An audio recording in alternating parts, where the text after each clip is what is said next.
Bienvenidos a una nueva edición de los Diálogos Filosóficos, el último del curso 2021-2022. Y en este caso, para cerrar, hoy, día 28 de junio de 2022, tenemos un tema pues realmente interesante.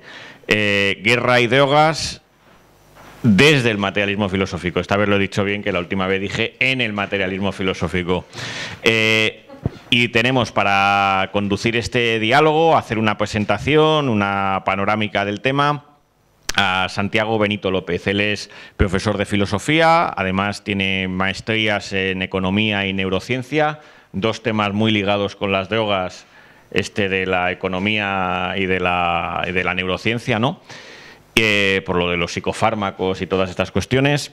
Y luego, aparte, él es el director de los encuentros de filosofía Luis de Molina, que se celebran en Cuenca. Y pues dicho esto, te escuchamos. Pues nada. Bueno, antes de nada, pues como siempre, los agradecimientos que son importantes. Gracias a todos por venir. Gracias también a Carlos por atreverse a invitarme. Yo creo que el tema es importante. Y nada, cuando Carlos me lo propuso, lo primero que pensé es en qué jardín me acabo de meter, sobre todo por los individuos o los sujetos operatorios que van a ir apareciendo a lo largo de la charla. Y bueno, yo creo que es un tema que la verdad que da mucha miga, sobre todo por la cantidad de noticias que recientemente están saliendo. Creo que ayer leí, no sé si me equivoco, que se acaba de aprobar al final la ley del hachís, si no estoy muy equivocado. O al menos esa es la pretensión, la intención que tienen algunos partidos políticos.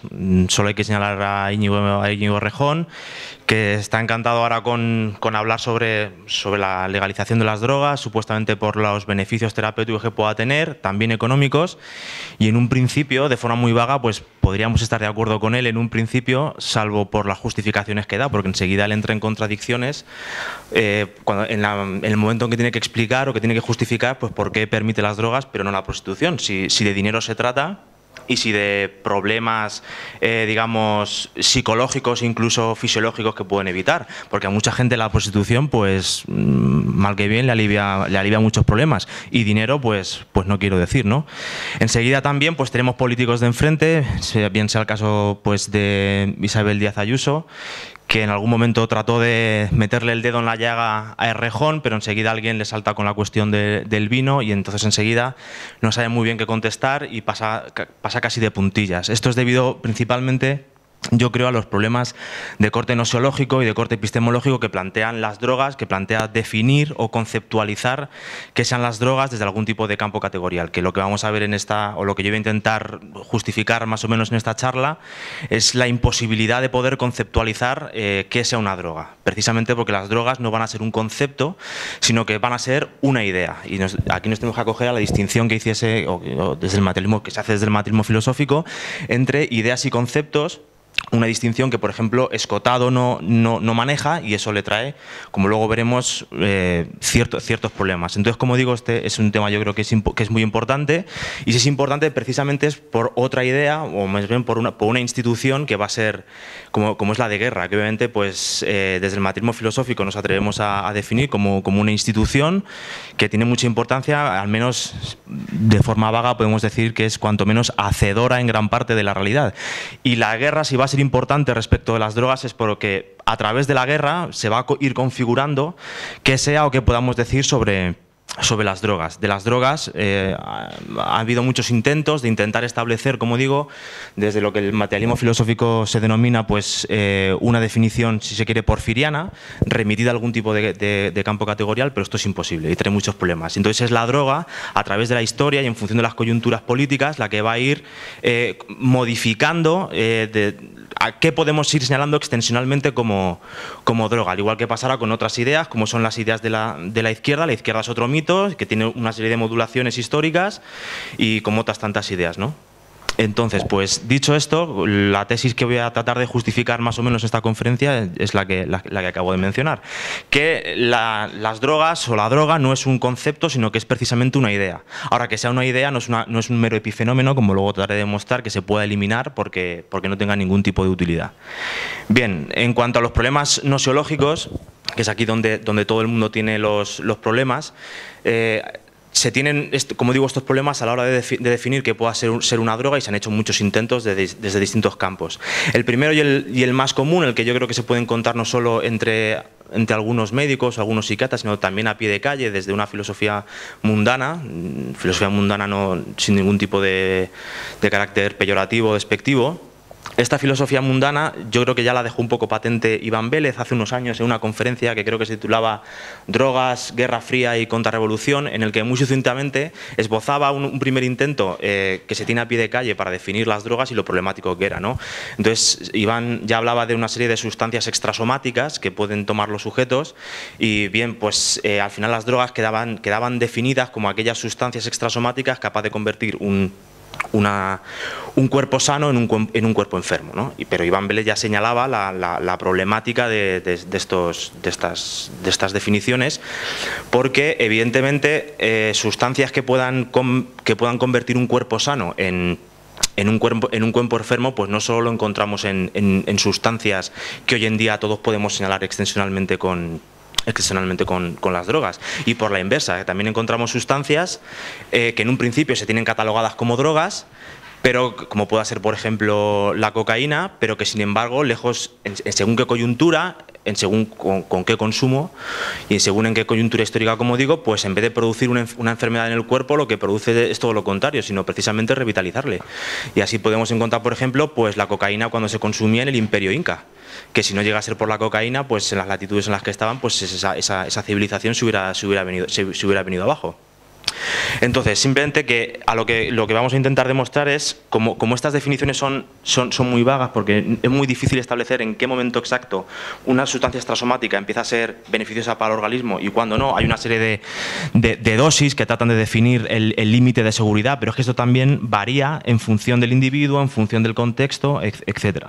Entonces, existen ya otros intentos, sobre todo en el mundo yo creo que de la filosofía, pero también de la psicología, donde, dado que este tipo de definiciones, como la que acabo de mostrar a pie de calle, son a nuestro juicio muy problemáticas, lo que intentan es encontrar el carácter específico al cual poder reducir qué es una droga. Entonces, desde el materialismo filosófico, pues yo creo que podríamos mapear un poco el panorama afirmando o estableciendo que existen tres tipos de reducciones en función de cada género de materialidad, ¿no? Entonces hay gente que trata de encontrar el carácter específico de qué es una droga en la sustancia material, bien sea en la planta, bien sea o en los alcaloides, todas aquellas sustancias que puedan producir un trastoque en el ánimo y en la fisiología del individuo.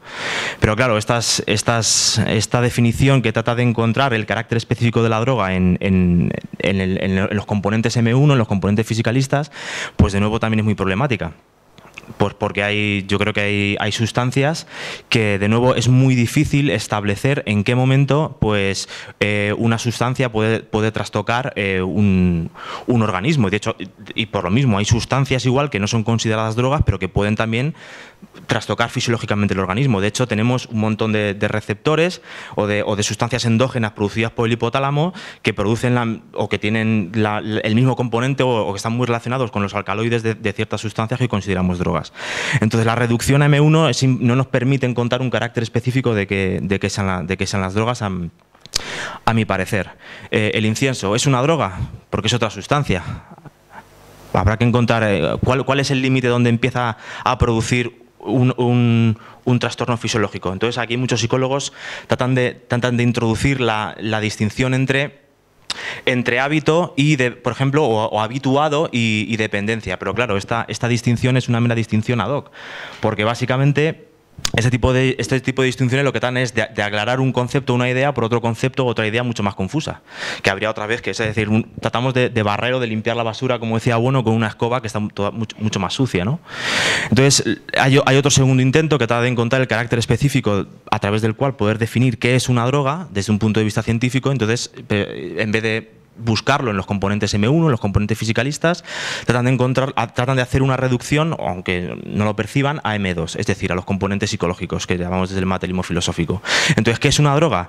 Pues todo aquello que de alguna forma produzca en nosotros algún tipo de necesidad que nos lleve a reiterar un comportamiento, sobre todo, concretamente, el de adquirir o reiterar el comportamiento con una misma sustancia. Pero claro, este reduccionismo M2, a mi parecer, pues también plantea muchos problemas, porque si droga va a ser todo aquello que nos provoque la reiteración de un tipo de comportamiento, pues entonces casi que cualquier cosa sería una droga, porque cualquier forma de religación a través de la cual el individuo no está previamente hecho, sino que se hace a través de reiterarse en el comportamiento con otras cosas, pues va a tener la necesidad de hacerlo.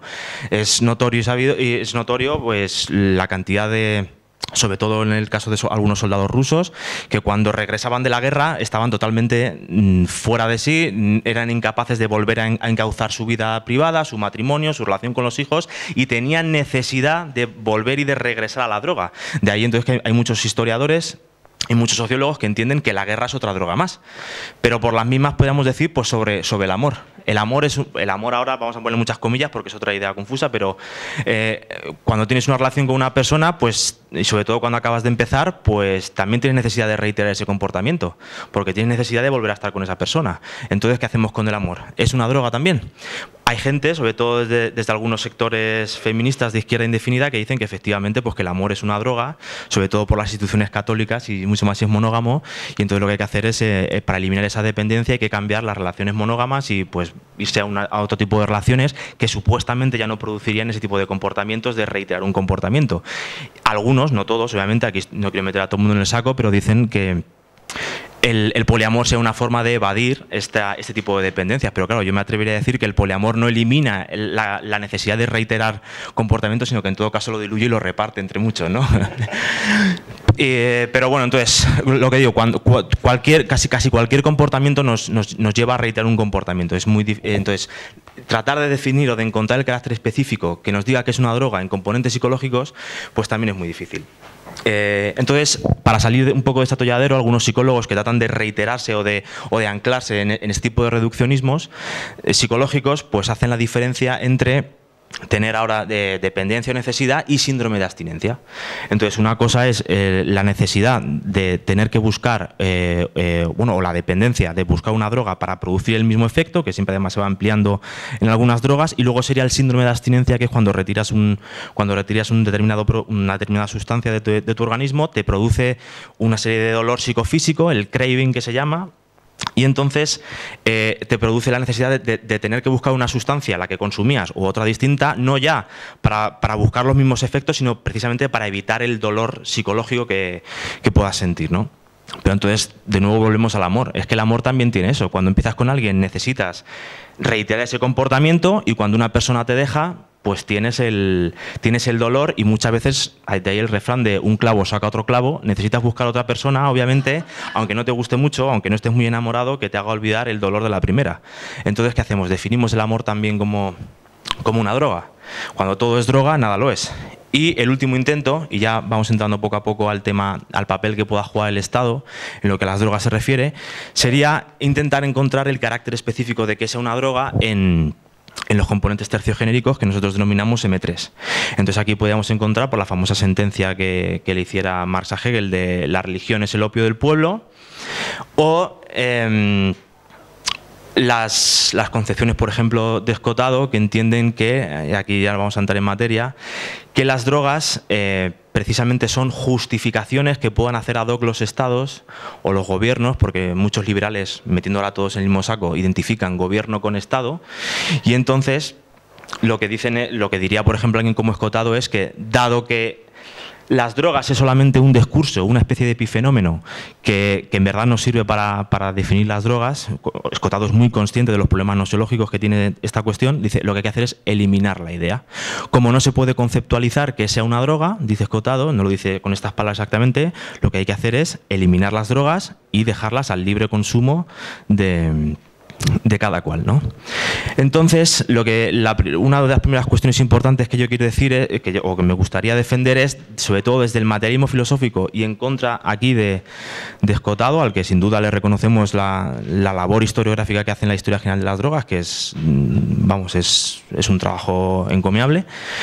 Claro, Como no se puede definir las drogas con ninguno de los otros reduccionismos, ni M1 ni M2, pues las drogas serían M3, un mero discurso falsario de los estados, y lo que hay que hacer es eliminar la idea de droga. Pero claro, desde el materialismo filosófico nosotros no podemos eliminar las ideas, porque las ideas no son meros epifenómenos o secreciones psicológicas de los sujetos, sino que tienen una funcionalidad práctica sobre todo para la autotaxia de los estados. Entonces, Escotado tiene aquí sobre todo una visión cuanto menos curiosa sobre la relación históricamente que tienen las drogas con los estados. A saber, sería la siguiente.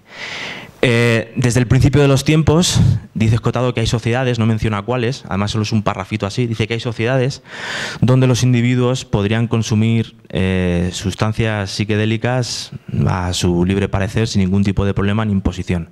Una especie de, no sé, de jardín rusoniano del buen salvaje. Posteriormente vendrían todas aquellas organizaciones, si se quiere, prepolíticas o algunas tribus donde ya se empieza a jerarquizar el orden social y entonces, por ejemplo, algunos chamanes empiezan a restringir cuándo puede ser el uso cuándo se puede utilizar y cuándo no se pueden utilizar las drogas. Y utiliza explícitamente, si no recuerdo mal, la palabra democrático. Es decir, los chamanes o ciertas tribus o ciertas hordas son menos democráticas que esta especie de sociedades primitivas donde no habría ningún tipo de poder. Y posteriormente dice Escotado que vendrían los estados y sobre todo los imperios, que ya sería el acabo, o sea, que son los que frustran el libre y democrático uso que se puedan hacer de las drogas.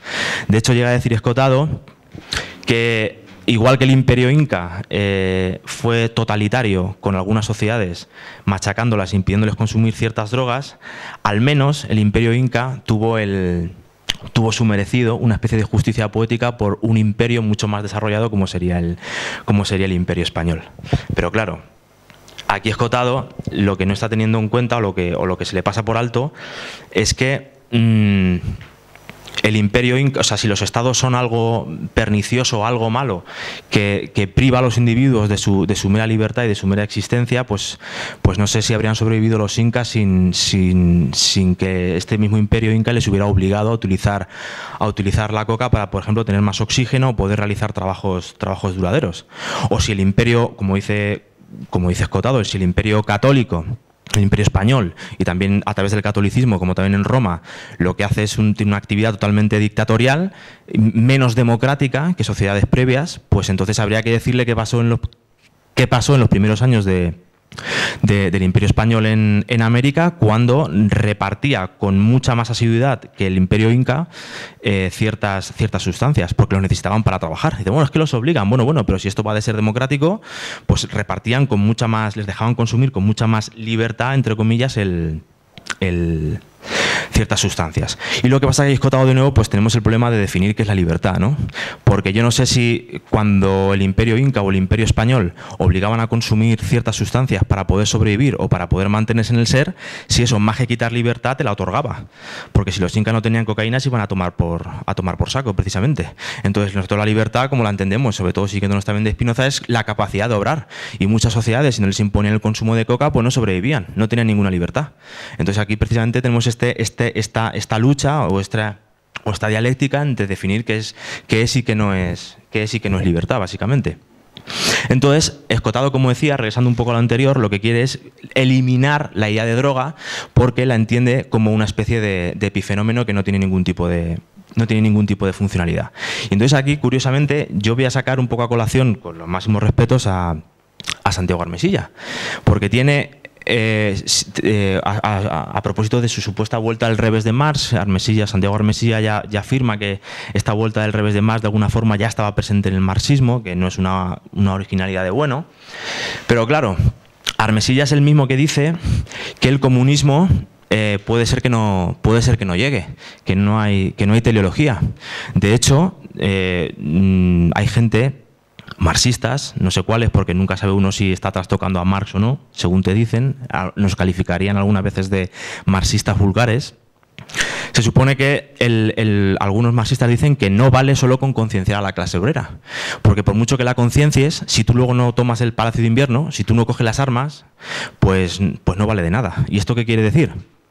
que las ideas, la nematología que, por ejemplo, utiliza el capitalismo para mantenerse, para engrasar, podría desaparecer esa nematología, pero la infraestructura o la base del capitalismo podría mantenerse sin esa nematología, porque hasta que el proletariado no tome el Estado, pues el capitalismo se sigue manteniendo. Entonces aquí hay una disociación entre ideas entre la nematología o las ideologías compuestas con ideas y la parte tecnológica, porque para el marxismo obviamente la parte tecnológica, como digo, del capitalismo se podría mantener a pesar de que toda su nematología se venga abajo. Eso desde el materialismo filosófico, con esa inversión que hace Bueno entre el modelo arquitectónico, si no me equivoco, y el modelo organicista, pues no podría pasar, porque desde el materialismo filosófico, en cuanto eliminas la nematología, pues posiblemente la tecnología, los planes y programas que esté haciendo un determinado Estado, pues se viene abajo. Entonces, por ejemplo, a partir del siglo XV, el imperio, un poquito antes, el imperio japonés empezó a obtener un montón de riqueza en función de meter opio de contrabando. Pero curiosamente, este opio lo tenía prohibido desde el siglo XV, y mucho más atrás, por su religión, lo tenía prohibido dentro de sus fronteras. Entonces, si nosotros, como lo que quiere Escotado, si nosotros pudiéramos eliminar la idea y las nematologías compuestas con estas ideas de la parte tecnológica, pues lo que se está asumiendo implícitamente es que, por ejemplo, en este caso que estoy contando del imperio japonés, pues precisamente podría desvelar sus cartas y podría decir, bueno, pues lo que vamos a hacer simplemente es decir abiertamente: aunque esta droga nos parezca mal o nos parezca algo pernicioso, nosotros lo vamos a meter fuera y dentro lo prohibimos. El problema es si eso, desde el punto de vista tecnológico, en los planes y programas del imperio japonés se podría mantener. Porque si tú estás reconociendo que estás metiendo una sustancia que tú mismo consideras nociva, pues entonces a lo mejor el otro Estado se te revela y te dice que nanay, y entonces a lo mejor tienes una guerra. O incluso pudiera ser, por cualquier razón, que a lo mejor el imperio chino aceptase el opio y dijese, bueno, pues entonces, pues muy bien, méteme todo lo que quieras. Pero es que entonces a lo mejor si lo acepta, pues entonces te empieza a cobrar impuestos, y entonces a lo mejor ya no obtienes las divisas suficientes que tú necesitas. Estoy poniendo casos hipotéticos, pero lo que quiero decir es que básicamente desde el materialismo filosófico no podemos segregar las nematologías y las ideas que las componen de la parte tecnológica y de los planes y programas, por mucho que estas nematologías sean totalmente falsas y que no respondan efectivamente a lo que quiere hacer un Estado. Entonces, esta es una de las primeras ideas que yo quiero remarcar, que es la imposibilidad de eliminar la idea de droga, por mucho que sea no difícil, sino imposible definir qué es una droga desde el punto de vista conceptual. Porque las drogas, como he dicho al principio de la charla, no son conceptos, no es un concepto que se pueda definir desde un punto de vista categorial, sino que precisamente es una idea. Y las ideas tienen su importancia porque no son meros epifenómenos. Bien, entonces, obviamente, ahora pues nos tendríamos que ir ya un poco al rótulo de esta charla, que sería drogas y guerra. Entonces, desde el materialismo filosófico, ya sé que hay gente presente en esta sala que entiende que la problematicidad que puede plantear qué sea la guerra, pero aquí yo remito al personal al libro de la Vuelta a la Caverna de Gustavo Bueno, donde efectivamente se expone qué es una guerra y obviamente la diferencia de violencia, y la sitúa concretamente en el eje circular, ¿no? Entonces aquí Gustavo Bueno hace una distinción entre violencia y guerra. Cuando la gente, o cuando algunas organizaciones, o cuando algunos países dicen que quieren hacer una guerra contra las drogas, pues esto en un primer lugar es un abuso de los términos, porque contra las drogas no se puede hacer ningún tipo de guerra. A lo sumo se puede hacer violencia, como violentamos, y como explica Bueno, como podemos violentar, por ejemplo, el curso del agua. Pero eso no tiene nada que ver con la guerra, porque para que haya guerra tiene que haber la posibilidad de que te puedan responder, aunque no haya en ningún momento equilibrio de fuerzas. Entonces, como digo, pues es imposible hacer ningún tipo de guerra contra las drogas. Y cuando tú expones esto a nivel de calle, una de las primeras respuestas que dicen, bueno, eso son cosas de los filósofos, esto aquí es una cosa terminológica de los conceptos de cómo queréis vosotros definir una cosa, pero en verdad está todo claro. Aquí lo que hay que hacer a nivel internacional, sobre todo, es atacar y luchar, si no le damos guerra, luchar contra ciertas sustancias. Eso es lo importante. Pero claro, aquí lo que no se da cuenta la gente es que la idea de droga se configura, o sea, la idea de droga que atribuimos a una sustancia y no a otras, se está configurando continuamente in media res contra otras sustancias que son igualmente o no denominadas guerras, pueden ser denominadas drogas, puede ser que sean denominadas medicamentos, y que de alguna manera estén calificadas como drogas o estén calificadas esas sustancias como medicamentos, pues están sirviendo a los intereses de un Estado. Entonces, por mucha buena voluntad que tengan los organismos internacionales como la Organización Mundial de la Salud de atacar las drogas, lo llamemos guerra o lo llamemos luchas, pues esto es un imposible. Porque cuando todas las organizaciones quieren dar unos parámetros, por muy arbitrarios que sean, que a veces ya directamente los reconocen, bueno, son parámetros arbitrarios que damos para definir una serie de drogas. En cuanto tú das un parámetro, una definición, aunque sea artificial, para definir qué es droga y cuáles son sus usos y cuáles son los costes que puede tener, pues de alguna manera vas a estar tocando los intereses de otro país, porque ese país tiene otra nematología y otras ideas en función de la cual están entendiendo que es una droga, y cuando tú tocas la definición de droga, se la estás tocando a otro, o le estás tocando la definición que otro país tiene de medicamento. Y entonces, pues es imposible incluso hacer una definición global, por muy artificial que se entienda, a nivel internacional. Cuando un Estado define drogas o medicamentos es porque le viene muy bien a sus intereses y porque puede atacar a otros. Esto se ve muy claramente, por ejemplo, a nivel histórico. Tenemos, por ejemplo, pues, las guerras del opio. Todos sabemos aquí un poco lo que hizo Gran Bretaña y lo que necesitaba, algunos dicen, para salvar una quiebra económica de su país, el poder obtener recursos de la dependencia que pudieran mantener los chinos del opio. Los chinos entonces, desde el punto de vista nematológico, el opio lo consideraban una droga y decían que eso era una guerra de, si no me equivoco, de aturdimiento. Pero posteriormente, sobre todo con la pérdida de Filipinas por parte de España, pues en ese momento a muchos chinos y a muchos gobernantes no les preocupaba vender opio, y tampoco lo calificaban ya como una cosa que aturdía. Se estaban beneficiando muchos chinos de meter opio en Filipinas, y de lo cual los americanos también ahí barrieron para llevarse por delante a los españoles. Pero continuamos. Y llega un momento, obviamente, en que el opio, y no solo el opio, sino que otras drogas, o otras sustancias denominadas drogas, están teniendo problemas en una serie en muchos estados, porque hay una serie de intereses cruzados, unos se venden, otros no se venden, unos importan, otros exportan. Y entonces, en 1912 se establece por primera vez el Congreso de La Haya, donde, sobre todo propuesto por Estados Unidos, donde se va a intentar condenar el opio. Porque después de la pérdida de Filipinas, los chinos seguían exportando a América un montón de opio, y entonces empezaba a generar problemas, sobre todo en ciudades grandes como San Francisco y como Nueva York. Y entonces al primero que le interesaba calificar ahora como drogas, incluso no de una forma, digamos, sabiendo que no eran drogas, sino que evidentemente en cuanto las drogas o unas sustancias empiezan a producir problemas, se pueden empezar a entender como drogas, sobre todo a partir de ciertos sectores protestantes que había ya en Estados Unidos. Entonces, Estados Unidos es el primero que propone este congreso en La Haya para intentar pues no recibir ni siquiera por el mercado negro todas aquellas sustancias que le está exportando China. Y entonces pues van allí un montón de países que en principio también tienen problemas con el opio o con otras drogas, a ver si se puede establecer internacionalmente, desde un comité que se supone neutro, como la Organización Mundial de la Salud, pues una serie de condiciones bajo las que definir qué es una droga y qué no, o con qué usos o qué usos se pueden prohibir, y entonces en ese canon supuestamente se pueden ajustar. ¿Y qué es lo que sucede? Pues que por muy buena intención que pudieran tener, ni siquiera ya por mirar por sus intereses contra otros, porque muchos de los científicos o de los curas que iban allí, o de los obispos que iban allí a ver qué se puede definir como droga, pues iban con la mejor de sus intenciones, finis operantis. Pero claro, luego los finis operis pues eran totalmente otros, porque se dieron cuenta allí todos reuniditos que era imposible, porque si tú me prohibías el opio, o me lo prohibías, o lo condicionabas a un uso, pues a lo mejor a mí me estabas fastidiando. Algunos países sí que lo aceptaban, esa prohibición, pero porque que quería imponer Estados Unidos, pero sobre todo porque Estados Unidos entonces te estaba librando del daño que te estaba haciendo otro país, un tercer país, exportándote el opio. Yo tengo aquí, por ejemplo, brevemente, por leer un poco por encima,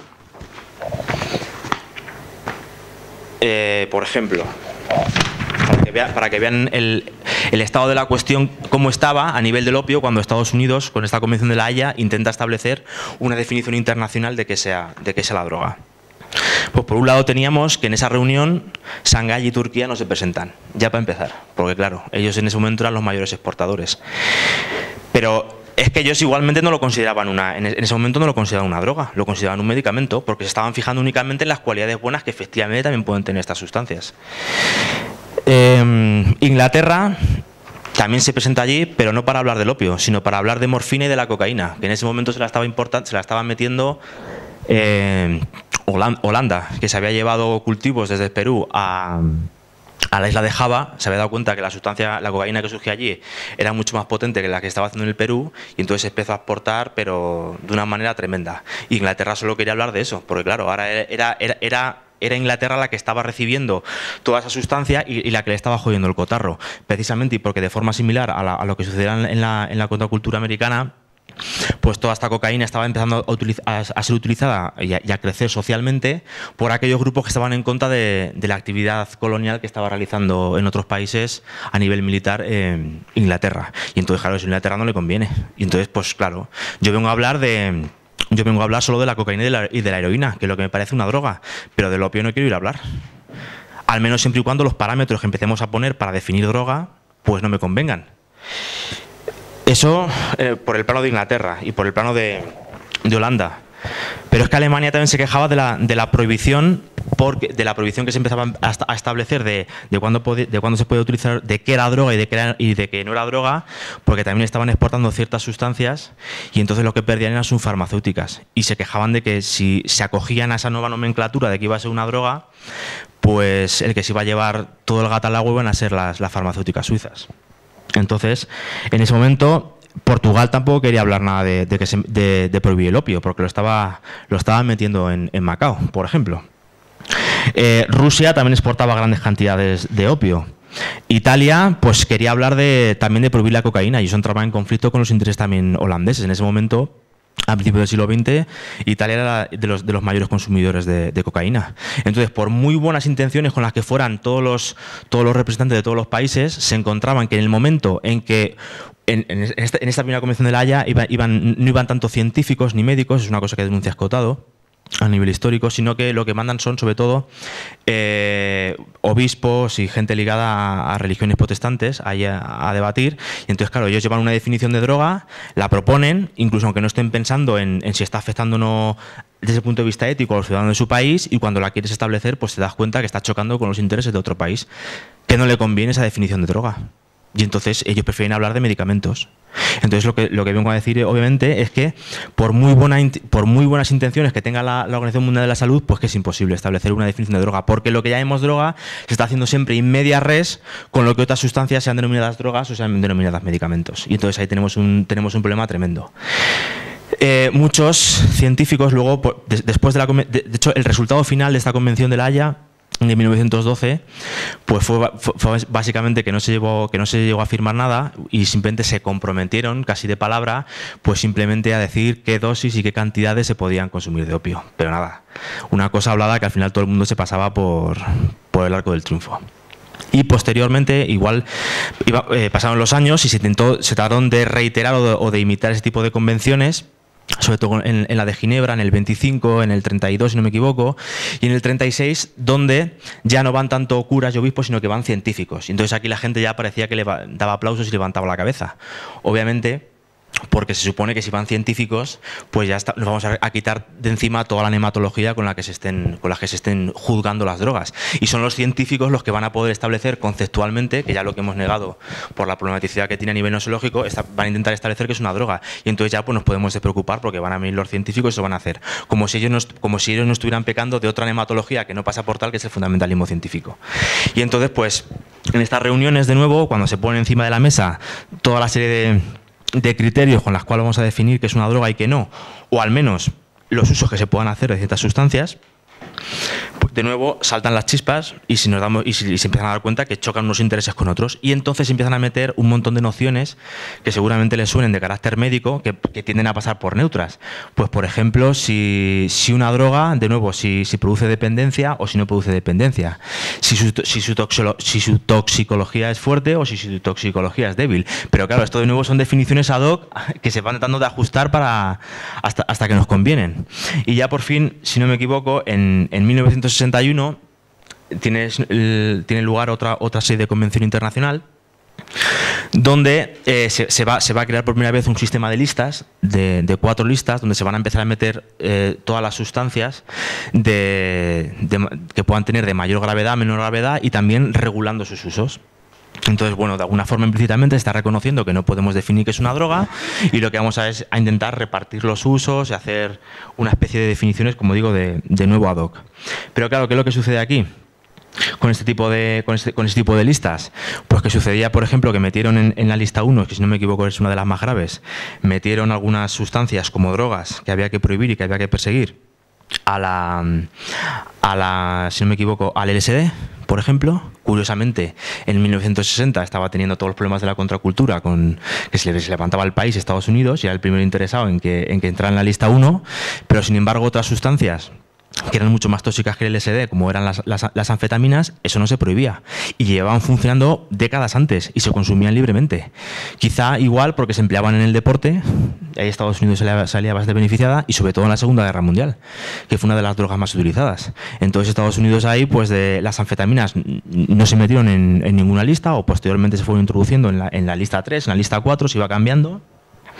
Y curiosamente, hasta que ya pasada la Segunda Guerra Mundial, son las anfetaminas las que curiosamente también, y no solo, empiezan a afectar a la parte social de Estados Unidos. Entonces la anfetamina deja de ser una herramienta útil que se pueda emplear para el ejército y empieza a ser una droga que se pueda condenar desde el punto de vista político. Entonces, como trato de mostrar, aunque sea de una forma muy sucinta a nivel historiográfico, es imposible establecer conceptualmente que sea una droga. Pero eso no quiere decir que no podamos utilizar la idea de droga, que sigue siendo necesaria para los planes y programas de los estados, y que no se puede eliminar por mucha idea que sea, porque sigue siendo funcional. Y lo que pasa es que esta idea de droga, de la que solo podríamos hablar a través de alguna definición plotiniana, que vaya evolucionando, va cambiando precisamente en función de los intereses y de la autaxia de cada estado, que tiene que estar mirando por un lado a los otros estados y por otro lado tiene que estar mirando a los grupos internos y a las clases que tiene, que también se te pueden echar encima en cuanto a esa definición de droga no les venga bien. Entonces, otra idea que hay que criticar sobre todo es la de la Organización Mundial de la Salud como un organismo internacional totalmente neutro, como si tuviera una especie de relación metamérica este tipo de Organización Mundial de la Salud respecto de los estados. Es una organización que está ahí, es neutra, totalmente neutra, que luego cae sobre los estados y les impone una norma. Pero es que esa relación metamérica no es tal, porque la Organización Mundial de la Salud está mediada por los intereses de algunos estados, que son los que más tienen fuerza a la hora de decir o de decidir que se considera droga y que se considera medicina. Y curiosamente, pues también son Estados Unidos y Reino Unido. De hecho, se me olvidaba decir que antes de la Primera Guerra Mundial, en la Convención de La Haya, Estados Unidos, obviamente, y Reino Unido intentaban imponer sus criterios, y muchas veces les costaba. Después de la Primera Guerra Mundial, en el Tratado de Versalles se meten ya muchas condiciones de las que los otros países no quieren aceptar y se imponen por la fuerza. Y, por ejemplo, se le prohíbe directamente a Holanda seguir exportando cocaína. Entonces, simplemente un poco ver que no se puede conceptualizar la droga, sino que es una idea. La idea tiene que mantenerse como tal idea porque no es un mero epifenómeno y que siempre está sujeta a redefinición. Entonces, cuando hablamos de guerra y drogas, si ya hemos dicho que de un modo estricto no podemos hablar de guerra contra las drogas, porque no puede haber guerra contra las sustancias, ¿qué estamos queriendo decir cuando hablamos de guerra contra las drogas, o cuando algunos países dicen guerra contra las drogas? Pues de forma velada o de forma ideológica lo que están diciendo es guerra contra los estados o contra otros estados, es decir, dialéctica de estados y de imperios.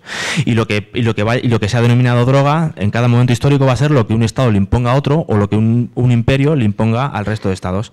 Eso va a ser lo que sea la idea de droga, no el concepto, que siempre se le van a poder echar en cara como cualquier idea de droga que propongas. Conforme vaya cambiando la coyuntura, siempre te van a poder echar en cara que no se puede conceptualizar y te pueden sacar por otro lado, pero es que es buena para esto, es que esta sustancia es buena para esta, ¿por qué la consideramos droga? ¿Por qué no la consideramos droga? Y de nuevo los científicos y los políticos tratan de redefinirla conceptualmente, pero es que es lo que no se puede hacer. Y lo que no va a decir ningún estado, mucho menos Estados Unidos, que por un lado todos sabemos cómo ha alimentado guerras, sobre todo a través de la CIA, metiendo dinero en otros países, pero luego por otro lado la DECA tratando de requisarlo, pues esto es el asunto de las drogas, que no es un concepto, es una idea, y que la idea de droga que vaya predominando y que necesariamente tiene que ir cambiando en función del estado de la autaxia de cada país, pues pues irá cambiando en función del estado de los estados que tengan más fuerza. Dicho esto, ¿qué me queda un poco por regresar al principio de la conferencia? Sobre todo por situarlo en el caso de España. ¿Qué le podríamos decir a Íñigo Errejón con lo que hemos visto en esta o lo que he dado de exponer en esta conferencia? Cuando habla de que el hachís o de que la marihuana debería legalizarse, bueno, pues primero había que decirle que legalizarla en función de ¿qué? En función de criterios criterios médicos. Pues si nos sirviesen esos usos médicos y el resultado neto de utilizar esa sustancia no fuese beneficioso para el Estado, pues a lo mejor podríamos legalizar la marihuana justificándola nematológicamente en estos usos terapéuticos. En tal caso ya no sería droga, sino que sería obviamente medicamento. Pero lo que sucede es que yo no sé, a día de hoy habría que meterse a investigar hasta qué punto legalizar la droga, el resultado neto de legalizar la marihuana o el hachís, pues sería realmente eutáxico, si se me permite decir esta palabra, para España. No sé cuántos problemas podría solucionar a nivel terapéutico, a lo mejor los agrava porque nos tiene atontados fumando porros para evadirnos de los problemas reales en vez de cambiarlos a nivel político, como sucede con los medicamentos, que Estados Unidos nos mete, que tiene el 40% del monopolio con Pfizer, con Johnson & Johnson y con otras farmacéuticas. Pues a lo mejor si legalizas algo, lo que estás consiguiendo es que sea otro país el que se beneficie y tú mantener a tus ciudadanos, a tus trabajadores en un estado determinado para soportar un sistema económico que a lo mejor en España no nos conviene, pero en vez de cambiarlo, pues simplemente lo que estás ayudando es a mantenerlo. Y además, si legalizamos la marihuana y el hachís, ¿a quién beneficiamos? Pues igual a Marruecos, que si no ha cambiado mucho la cosa desde el 2000, pues sigue siendo uno de los países que más exportan hachís, y encima adulterado, que ya es crack, claro, encima nos lo venderían mucho más barato, porque el crack es mucho más barato de producir que la cocaína de los pobres, como dicen, y entonces pues a lo mejor lo que estamos haciendo es darle más, ya no solo le damos armas militarmente a Marruecos, sino que encima les abrimos las vallas y les estamos mandando divisas a punta pala. Entonces pues con esto yo creo que puedo acabar. Espero que no se hayan notado mucho mis nervios, me he dejado 1000 cosas por decir y quedo abierto a lo que tengan que decirme y criticarme, por supuesto, y yo tomaré nota evidentemente de lo que tengan que decir. Y con esto y un bizcocho, pues hasta mañana a las 8.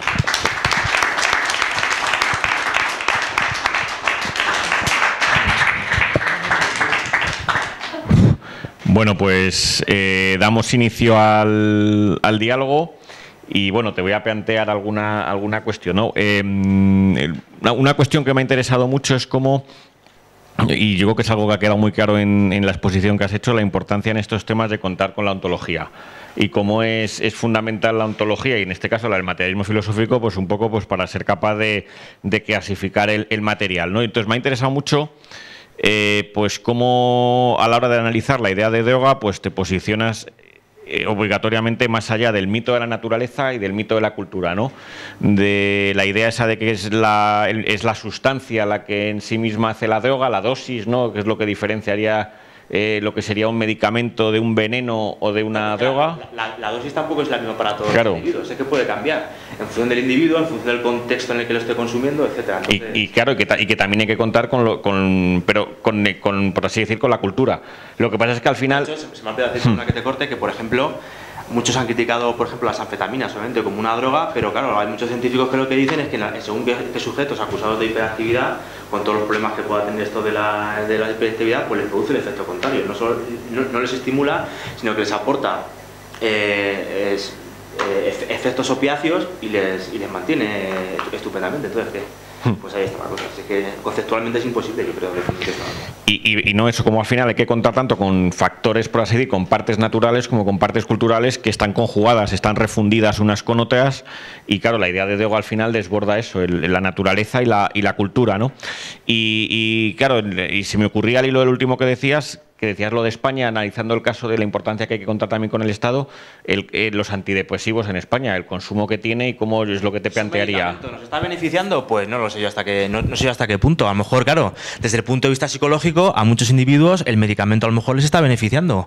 Pero si llegamos a un punto en que tenemos a la mitad de la sociedad española lobotomizada, pues tampoco van a tener ningún interés en cambiar el sistema económico, porque se van a conformar con los medicamentos. ¿Y quién se beneficia? Pues Estados Unidos, que como he dicho es el que tiene el 40% del monopolio. Pues ahí está la cosa.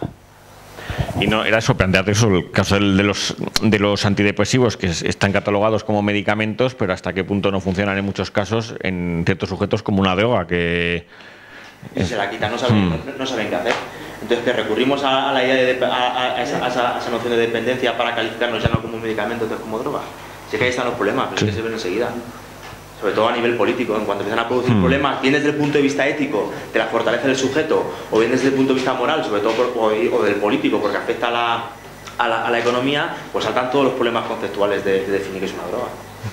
Y entonces lo que yo te plantearía ahora es lo siguiente, que sé que es un poco polémico. Ya que hemos visto que, por así decir, la vía noseológica pues es imposible de acotar una definición categorial de droga, precisamente porque hay que sacar a los sujetos, porque quienes operan con esas sustancias están siempre metidos dentro del campo, no los puedes segregar, entonces es muy difícil. Entonces lo que te quería plantear es si habías barajado en algún momento la posibilidad de hacer una definición desde el punto de vista de la bioética. Y entonces, la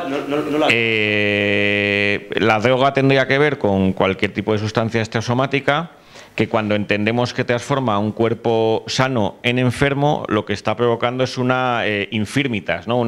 Pero una infirmitas que no tiene por qué ser solamente, por así decir, patológica, de qué sé yo, de una cirrosis hepática, sino a lo mejor conductual, en el sentido de que él está, pues lo que dices tú, en el caso de los antidepresivos, pues como un opio que les está adormeciendo. Entonces, si habías barajado esa posibilidad de intentar dar una definición que tú, claro, es muy problemático porque, claro, la ética inmediatamente te está cortada por la moral y por la política, con lo cual también es muy complicada esa definición ética. Sí, pero no la había barajado esta posibilidad, pero aunque sea desde un punto de vista bioético, en el sentido, creo que te refieres, de mantener la firmeza del cuerpo, luego también de tener generosidad para con otros individuos desde el punto de vista individual y corpóreo. Claro, es que también tenemos el problema de que no lo puedes fijar políticamente, pero va a estar siempre sujeto a revisión, en función del conocimiento que tengas de una sustancia, en función de la clase social y de la moral que tenga, de cómo le afecta a esa sustancia desde el punto de vista ético. Yo creo que es muy difícil, ni siquiera desde el punto de vista ético, anclarlo y fijarlo y conceptualizarlo. Creo yo, pero vamos, no lo había barajado esa posibilidad, pero vamos, que el plano ético, por supuesto, hay que tenerlo en cuenta, es que siempre hay que tenerlo en cuenta, porque también si desde el punto de vista ético se te empiezan a caer los individuos, al final se resiente el Estado también y la política. No, y que desde un punto de vista ético podría depender de cada individuo, claro, lo que fuera droga, con lo cual al final eso te atomiza el campo. Se me ha olvidado decir, perdona que te corte, respecto del punto de vista de la libertad, que esto es lo que dice Escotado, que se aferra a esta idea del fármaco de Paracelso, que lo que dice obviamente que sustancia, o sea, que el fármaco es tanto medicina como veneno. Entonces, como no se puede definir lo que he dicho, pues hay que quitar la idea de droga, habría que quitarla, y entonces lo que habría que hacer es dejarla, desde el punto de vista político y desde el punto de vista ético, dejarla a la libertad de cada cual, a la libertad individual de cada sujeto. Pero precisamente es que esto es que esta libertad individual nunca sujeta, no existe, es pura metafísica, porque está siempre conformada y posibilitada por el grupo y también por el Estado. Yo recuerdo, por poner un caso, hace unos años, en 2014, estuve trabajando en Ecuador, dando clases en una universidad, y entonces me mandaron con unos alumnos a hacer una investigación allí a la selva, con una tribu que se llamaban los sáchilas, que iban allí semidesnudos, con el pelo pintado de rojo. Y entonces me llevé a unos alumnos y curiosamente, el trabajo era intentar ver si realmente en sociedades que supuestamente no han pisado la civilización y que viven allí en la selva y que consumen en este caso ayahuasca, pues si realmente existía dependencia. Entonces fuimos allá a pasar una semana con ellos.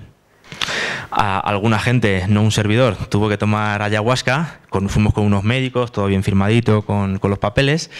Allí nos tumbaron, nos tuvieron 5 días comiendo muy poquito para luego no vomitar la ayahuasca. Y cuando la tomamos, tuvimos ahí una serie de, algunos, no yo, de viajes alucinógenos, y no, teníamos siempre un médico y tal. Y entonces, ya después de toda esta investigación, que al final no llegó a mucho, pues se me ocurrió, la consumían, si no me equivoco, era cada 15 días o cada mes, y la utilizaban eso desde el punto de vista de esa tribu, pues para acceder a otro mundo, ¿no?, donde estaban los dioses y para comunicarse con ellos. Y entonces cuando tú le preguntabas a cuando yo les pregunté que claro, que qué pasaba si algunos que si tenían necesidad o si sentían ganas, teníamos un traductor, que si tenían necesidad de volver a consumir esa droga, y la mayoría te decían que no, y yo les pregunté que qué pasaba al traductor, que era uno de la tribu, pero que sí que salía, era nuestro enlace, que sí que había visitado que sí que salía, vamos, a la ciudad. Ese sí le daba. Y cuando a la ayahuasca, pero fuera y dentro. Y cuando le preguntábamos qué pasaba, si dentro de la tribu se seguía consumiendo ayahuasca, recuerdo que me hizo así una seña, luego me señaló un tronco y me hizo así. Yo entendí que si consumías esa sustancia fuera de la norma, de cuando la institución, el grupo te decía, pues te pegaban un talascazo en el lomo que te dejaban tiritando. Entonces, ¿qué pasa? ¿Que estos individuos que aprenden o que consumen menos la droga y que no tienen la dependencia son más libres que el otro? No, es que su subjetividad, esa subjetividad está conformada subjetualmente por el grupo. Es lo que pasa, o sea, que de libertad nada. Es que el individuo, o sea, la libertad no está sujeta en ninguna especie de ego cartesiano que esté previamente al grupo, sino que está conformada por el grupo, precisamente. Entonces aquí no hay libertad que valga, porque es que eso es pura metafísica. Y como he dicho antes, pues ¿qué libertad hubieran tenido los incas si no les hubieran obligado a tomar coca? Pues igual no sabíamos ni lo que eran. No me resisto a decir que qué curiosa la historia que has contado, porque recuerda la de Escotado en 60 semanas en el Teópico. Lo que pasa es que él allí descubrió a Hume y a Hayek y a von Baberg. Bueno, pues abrimos preguntas, cuestiones.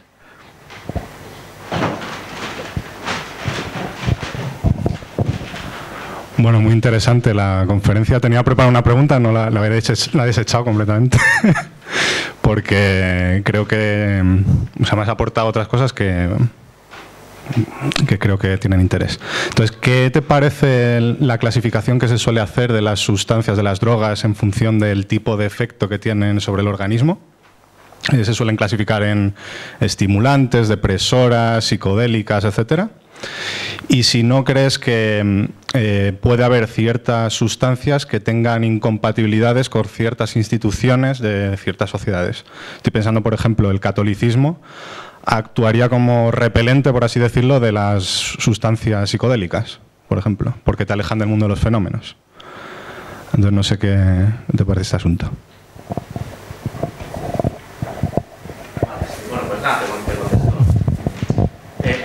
La primera, si se podría hacer una clase, se puede hacer, de hecho existe una clasificación de sustancias en virtud de los efectos. Estarían los propiamente narcóticos, no todo lo que no es narcótico todo lo que mucha gente mete como narcótico, que serían pues todo relacionado con opiáceos o drogas de paz que se llaman. En un segundo lugar estarían todo lo que tenga que ver con los estimulantes, coca, anfetamina, etcétera. Y en un tercer lugar pues estarían todas las drogas que ya mascotado psiquedélicas. Entonces, obviamente esa distinción existe y puede ser muy funcional en un momento dado. Pero de nuevo, es que este tipo de definiciones yo me atrevería a decir que son casi estadísticas. Porque es lo que he dicho antes, es que hay sustancias que en principio, como las anfetaminas, que son estimulantes, porque de media producen en la mayoría de los sujetos que somos similarmente moldeados por nuestra cultura o por nuestras instituciones de una determinada manera, producen la mayoría de nosotros el mismo efecto. Pero es que hay sustancias estimulantes que producen el efecto contrario. Hay también drogas psicodélicas. Ahora en Estados Unidos hace unos años se ha puesto de moda las microdosis de LSD, y algunos es que dicen que no les producen ningún tipo de efecto. Entonces que este tipo de clasificaciones son útiles y se pueden operar con ellas, pero que en verdad de nuevo pues no te van a permitir nunca conceptualizar que sea droga. Te van a servir toda vez que ya hayas tomado como droga una idea determinada en función de tus intereses, y nos sirven y nos sirven. De hecho, las utilizamos. Pero yo no creo que de ellas podamos conceptualizar y sacar una definición científica de qué es una droga, creo yo. Y respecto del catolicismo, que se me había olvidado, gracias por recordármelo, porque justamente del catolicismo habla mucho Escotado, y del Imperio Español y del catolicismo en Roma. Y aquí sí que tuvo una cita, ¿no? Aquí cuando decía, lo sacamos siempre a colación, cuando Jesús Maestro decía aquello de Antonio Escotado, tienes una cita con el Imperio Español, pues con el tema de las drogas sí que tiene una cita, pero pues sobre todo para denostarlo, y leyenda nega tutiplén. De hecho, para Escotado justamente la historia de la humanidad sería una especie de progreso hacia la libertad, o al menos hasta que aparecieron los estados, Afirma también Escotado que la Edad Media es una época oscura, lúgubre, en la que no pasa nada, sobre todo con el Imperio Romano y luego con el Imperio Español, y luego se supone que con el Renacimiento hay un auge de la libertad de los individuos. Debe ser que no había estados, o que los individuos se pueden sobreponer a los estados, ¿no? Y esa es un poco la historia. Entonces, sobre el tema del catolicismo, evidentemente es que tiene que prohibir, porque si no es incapaz de reorganizar un montón de grupos sociales con morales distintas, por ejemplo, en el Imperio Romano. De hecho, Escotado se queja precisamente de esto. Dice que en el Imperio Romano, si no me equivoco, en el 186 o por ahí, el Imperio Romano empezó a perseguir algunas sectas báquicas y dionisíacas, y que empezaba a condenar el vino. Pero, por ejemplo, dice Escotado de una forma incoherente, ¿no? Sin embargo, no perseguía los grupos o los cultos a los eleusinos. A eso no los perseguía. Pero claro, es que a lo mejor el Imperio Romano, equivocadamente o no, eso luego se ve siempre post facto, lo que tenía en el sur de Italia con algunas de estas comunidades y cultos báquicos o dionisíacos era pues que le estaban alterando el imperio. Y entonces calificaban la droga como extranjera, porque sobre todo por esos grupos y con la droga que utilizaban, no solo el vino, con otras se estaban metiendo, por ejemplo, también parte de Egipto, y eso pues te puede alterar el imperio. Entonces, cuando el imperio crece, lo que estás es integrando un montón de grupos con morales distintas y tienes que reorganizarlos. Y entonces el catolicismo, curiosamente nosotros lo valoramos un montón por su racionalidad, lejos de ser como algo que ha hecho una escabechina y algo que denostar en lo que a la libertad del individuo se refiere, que es lo que dice Escotado, pues habría que ver qué es lo que ha permitido armar el imperio, precisamente. Y lo que ha permitido evolucionar a ciertas, no una evolución desde el punto de vista metafísico, pero se evolucionan a ciertas escalas. Lo que pasa es que, claro, aquí Escotado se puede permitir el lujo de seguir criticando en este sentido al catolicismo, precisamente porque Escotado, muy en línea con sus enemigos del comercio, lo que entiende es que todo progreso científico, etcétera, se podría haber dado independientemente de las escabechinas que han hecho los estados. Es decir, sin esclavos, que era lo que le recriminaba Ángel en Santo Domingo de la Calzada, como si los esclavos no hubieran sido necesarios para alcanzar cierto nivel de civilización, por mucho que ahora lo condenemos. Entonces, ¿tuvo que imprimir el Imperio Romano con el catolicismo? Por supuesto. ¿Tuvo que imponer el Imperio Español con el catolicismo a un montón de sociedades precolombinas por la fuerza su propia religión en parte? Pues por supuesto que tuvo que imponerla, pero no hubiera podido tampoco imponerla solo por la fuerza, porque no solo la fuerza no solo la fuerza es necesaria, sino es por el componente tan racional que tiene el catolicismo y que es capaz de recoger y de incluir dentro de sí pues un montón de componentes religiosos de otras religiones. Entonces, pues es que el catolicismo es incompatible con otras muchas formas de droga y de morales, y tiene que imponerlo por la fuerza. Pero es que acaso, si no se impone el catolicismo, lo que se impone es otra cosa. ¿O qué suponemos? ¿Un espacio neutro, armonista al principio, al cual podrían adherirse todos los estados y todas las religiones y que no hay ningún conflicto? Pero si es que para nosotros la realidad es dialéctica. Entonces, claro, pues bienvenidos al imperio. Claro, y bienvenidos al catolicismo en este sentido. No sé si te he respondido, Luis, ¿eh? ¿Más cuestiones? Bueno, en primer lugar me ha gustado mucho tu conferencia. Ahora, aquí has sobrevolado la idea de a ver cómo se define una droga. Pues yo tengo una definición bastante clara, no porque sea mía, es de un investigador norteamericano, Russell Aycock, que investigó mucho sobre esto. Sencillamente una droga es una sustancia, y aquí puedes poner incluso el vino, capaz, o sea, de producir un efecto en mucho menos tiempo que sería que en un proceso normal. Eso fundamentalmente es la droga. Ahora, puestos ya a meternos en la droga, yo desde el punto de vista de bueno lo consideraría una categoría atributiva, ¿no? ¿Por qué? Porque puede haber esa definición que he dado, se puede poner en muchas drogas, pero sin embargo son muy distintas. Vamos a ver, tenemos la cocaína, fundamentalmente quien la toma es quien no quiere enfrentarse consigo mismo. Entonces tiene que hacerlo siempre en grupo, de una forma escandalosa, de una forma de orgía, etcétera, etcétera. Mientras que la heroína es totalmente lo contrario. Es decir, la heroína normalmente se la administran todas aquellas personas, y derivados del opio, cuidado, que no quieren tener contacto con el mundo. Y claro, esas son dos definiciones, o sea, dos formas de enfrentarse con el mundo muy diferentes. Ahora, ¿ahí se acaban las drogas? No, porque hay otras personas que utilizan las drogas sencillamente para dominar a los demás. Lo típico es de los vendedores que ofrecen una comida muy buena a las personas de las cuales quieren obtener un contrato, y entonces lo que hacen es procurar servirles vino, eso es la leyenda, pero que es mucha más realidad de lo que parece, y ellos mientras tanto no tomar. Y si lo pones en lo que se llaman las chicas del alterne, o las madames, que dicen, pues hay de dos clases. Unas que se adaptan y toman el vino y acaban en el arroyo, y acaban en la prostitución más total, y hay otras que se hacen ricas. ¿Por qué? Las que se hacen ricas son aquellas que hacen beber a los clientes, pero ya sin embargo son tan hábiles que no beben, ¿no? Y finalmente habría otro tipo, un cuarto tipo de drogas, que sería aquel que sirve para, y que serían fundamentalmente los barbitúricos, que sirven para que las personas tengan como cierto equilibrio, y no son alcohólicas ni estas ni las anteriores que he citado, solamente las dos primeras. Es decir, los alcohólicos salen el 50%, pero además estadísticamente de los cocainómanos, y el 50% de los heroinómanos, los drogadictos. Pero es que en los alcohólicos pasa exactamente lo mismo, ¿no? Y entonces, y bueno, y finalmente me ha hecho reír lo que has contado sobre Escotado, y que si la Edad Media era una época muy oscura. No, la Edad Media, los conventos, los monasterios, bueno, los conventos estaban llenos, diríamos, de drogas sin ellos darse cuenta. ¿Y por qué? Porque ellos molturaban el cornezuelo del centeno, que contiene el LSD. Y entonces, una leyenda que ocurría en todos los conventos es que los monjes tenían unos sueños totalmente lúbricos, y que entonces decían que se tenían que poner, fundamentalmente la función de los estanques no era para criar peces, no eran para las piscifactorías que luego fueron, sino para que en medio de la noche, en medio de las tentaciones, se tiraban al agua y se les iban las tentaciones. Luego eso de que no se conocían las drogas en la Edad Media, bueno, eso es una broma. No, el contador no dice que no se conozcan. Lo que afirma es que en la Edad Media el comportamiento de las sociedades políticas respecto de las drogas era nefasto, porque no permitía consumirlo, atentaba contra la libertad de los individuos, etc. El contador es consciente y lo muestra perfectamente que se conocían las drogas en la Edad Media. Y lo pone negro sobre blanco.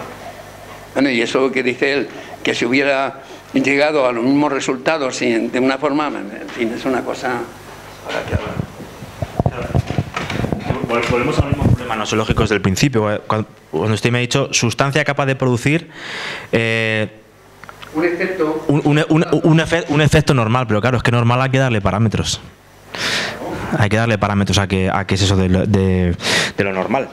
Cuando produce efectos más rápidamente que lo normal.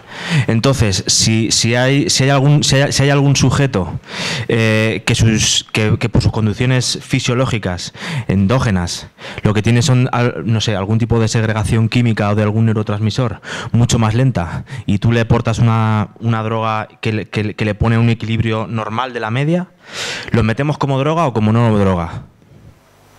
Droga ilícita, bueno, o sea, droga legal, bueno, pero entonces, ¿es droga o no es droga? Claro, entonces, luego, ha hablado usted sobre la coca, sobre la heroína y sobre los distintos usos sociales o rituales en función de los cuales se consume. Claro, es que esos rituales también condicionan la recepción desde el punto de vista ético del cuerpo, la recepción que tienen de las drogas. Pero claro, de nuevo, en cuanto cambias ese contexto, ese ritual en función del cual se consume la droga, pues la droga ya es un problema. Por ejemplo, la cocaína, en Estados Unidos, al principio de consumirlo, era una droga que culturalmente, o desde el punto de vista sociológico más bien, se consumía porque se entendía que era una droga como de ricos o de gente atrevida que quería progresar y que quería crecer. Pero claro, posteriormente, cuando la cocaína se empieza a consumir, se dispara el precio y no lo pueden consumir todo el mundo, entonces se empieza a consumir crack, y el crack y básicamente la cocaína que puedan consumir, pues ya no es una cosa de ricos, es una cosa de pobres, y a lo mejor pues tiene mucho más problemas tiene problemas que antes no tenía. Entonces, claro, es que la droga tampoco la podemos definir por esas cuestiones, si se quiere, ritualísticas en función de las cuales se consume, creo yo. No son rituales, es que lo vemos diariamente lo que está. No, sí son reales, pero que esos componentes no permiten definir, nos pueden permitir definir droga a nosotros. a nosotros o a algunos países si efectivamente las consecuencias que tiene el consumo de esa droga con ese ritual que usted secularizado, pero con ese ritual con el que se consume, nos afecta y nos produce problemas políticos y éticos. Pero luego pero es que también hay gente que dentro de un mismo país, dentro de un mismo grupo social, que consume esa misma droga con ese mismo ritual de corte sociológico y no tiene tampoco efectos negativos, o tiene los contrarios. Vamos a ver, con esto acabo. Vamos a llevar al alcohol. Por ejemplo, una forma de consumir alcohol es el modelo nórdico, ¿no? Los noruegos beben hasta extremos increíbles. ¿Cuándo beben? Pues sencillamente el sábado y el domingo. ¿Y qué hacen ellos? Pues ya el domingo se tienen que arrastrar en un auténtico delirium tremens hacia la ¿cómo se llama esta? La sauna, y ya el lunes se presentan tan tranquilos. ¿Qué ocurre? Que para tratar tanto a los cocainómanos o con los que consumen los bebedores oceánicos, como a los otros, ¿cómo se llama? Los heroinómanos, ¿qué es lo que ocurre? Pues ocurre una cosa muy sencilla. Oiga, los alcohólicos anónimos, que son para curar a los alcohólicos, solo sirven exactamente para el 50% de los alcohólicos. No sirven absolutamente para nada para los que sencillamente tienen diríamos, una forma de beber que no lo manifiestan. Entran en una cafetería, gin tonic, se lo beben ellos solos, ¿cuánto están? Van a otra. No hablan absolutamente con nadie, esas personas no hablan. Luego el tratamiento, ¿cómo no va a ser distinto? Claro que es distinto. Es decir, ¿por qué? Porque en uno, si hablan, pueden tener oportunidad de salvarse, o sea, de salir, y en otros es que no tienen oportunidad. No sé. ¿Y cómo sabes tú que es una forma de beber nórdica, etcétera? Sencillamente por lo que se llaman las medidas no extrusivas, es decir, viendo los contenedores y viendo las botellas que hay, etcétera. No te lo van a decir ellos bajo ninguno de los conceptos. Luego, esto claro que tiene unos problemas hasta metodológicos y científicos. Que igual se me ha entendido mal o le estoy entendiendo mal. O sea, que la droga sea una idea y un concepto no implica negar los problemas malos que tienen. Por eso muchas veces obligan a estar constantemente redefiniéndola. Porque sustancias que antes no provocaban o que unos individuos sí provocaban, luego sí que te provocan. Entonces, si esos problemas, vamos, que la droga sea una idea no quita que haya problemas sociales, evidentemente. Carlos. Sí, nada, 30 segundos, que yo creo que es que a lo mejor lo que no se estaba entendiendo de la discusión es que frente a por lo que yo he entendido, de lo que querías plantearle tú es que esa definición a lo mejor clínica por los síntomas está totalmente mediatizada por la sociedad, quiero decir, y que entonces el pensar, qué sé yo, que la cocaína es para olvidarse no sé cómo lo has dicho, del mundo externo o de uno mismo. Claro, pero la cocaína en los años 90 la consumían los altos ejecutivos para seguir trabajando, con lo tanto, o a día de hoy, quiero decir, por lo tanto lo que quiero decir, claro, pero que lo que quiero decir es que los usos van cambiando, quiero decir que el corte ese por los síntomas, el criterio clínico, yo creo que está totalmente fracturado por las sociedades. Es lo que yo creo que Santiago quería decir, no sé si no he entendido. Y había otra pregunta también por ahí atrás ahora. Sí.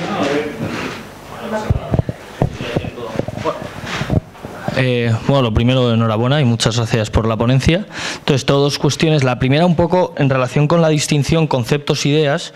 Entonces, claro, los conceptos son precisamente lo que brota de las categorías, de las técnicas y de las tecnologías, y por lo que yo he entendido, que es que aquí está mi confusión, es efectivamente no se puede definir la droga conceptualmente o ciñéndola a un campo categorial, véase el médico clínico o el que sea del momento, sino que es una idea que desborda esos campos categoriales y que precisamente se conforma en la crítica de esos campos, ¿vale?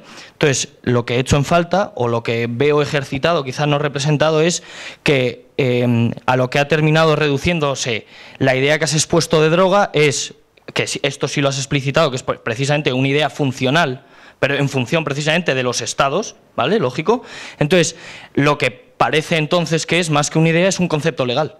Porque un concepto, o sea, déjame desarrollar un segundo. Entonces, precisamente si lo que estamos diciendo es que droga como idea depende funcionalmente de, pues eso, efectivamente, si el opio que vende China a Japón o todas esas vicisitudes historiográficas de las drogas generales, realmente a lo que se está reduciendo es realmente a un concepto legal. Es decir, al concepto legal, como sabemos, el derecho no es universal, es de cada Estado. Y entonces es lo que cada Estado decida legalmente que sea una droga y que no. Entonces, lo que quiero decir es que aquí no sé si, o sea, no veo el alcance de cuándo se llega a la idea. Y entonces, ya pasando ya de ahí, incluso aunque fuera funcional y efectivamente, entiendo, o digamos, o una idea procesualista que evidentemente no está in ello tempore ahí puesta, pero en todo caso tendrá que tener un núcleo o una esencia que permita distinguir, sea ahora o sea hace 200 años, que pueda ser droga y que absolutamente no lo es. Es decir, ¿por qué no se considera que una bandera de España no es una droga en ningún momento histórico? Pues algo tendrá que haber, o sea, tiene que haber una serie de líneas que delimiten la cuestión. Entonces, he visto más la pars destruens, digamos, y me faltaba quizá más ver, aunque sea aproximativamente, el núcleo de lo que sea realmente la idea de droga. Entonces, ahí, un poco en relación con todo las sustancias extrasomáticas y tal, quizá se me ocurre a mí la necesidad objetiva de alimentación. Entonces, hasta donde yo sé, con vino, con cocaína, con ayahuasca y con marihuana, nadie se alimenta. Nadie se alimenta. Entonces, ya de primeras hay que si satisface una necesidad de alimento, quiere decir, ahora, es verdad que hay sustancias que efectivamente deben satisfacer la alimentación del hombre, pero claro, realmente, y aquí es que yo creo que es ineludible, la cuestión de la dosis, efectivamente es, pues como si fuera en la política, ¿por qué estableces la mayoría a los 18 y no a otra? Pues puramente prudencial o en función de...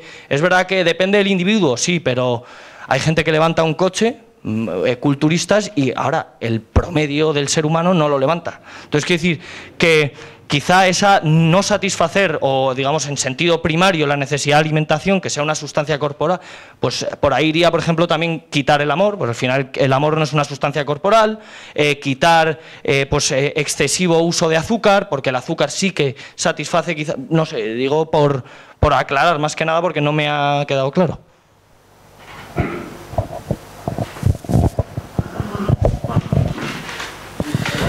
No, pues casi que estoy, vamos, prácticamente de acuerdo contigo.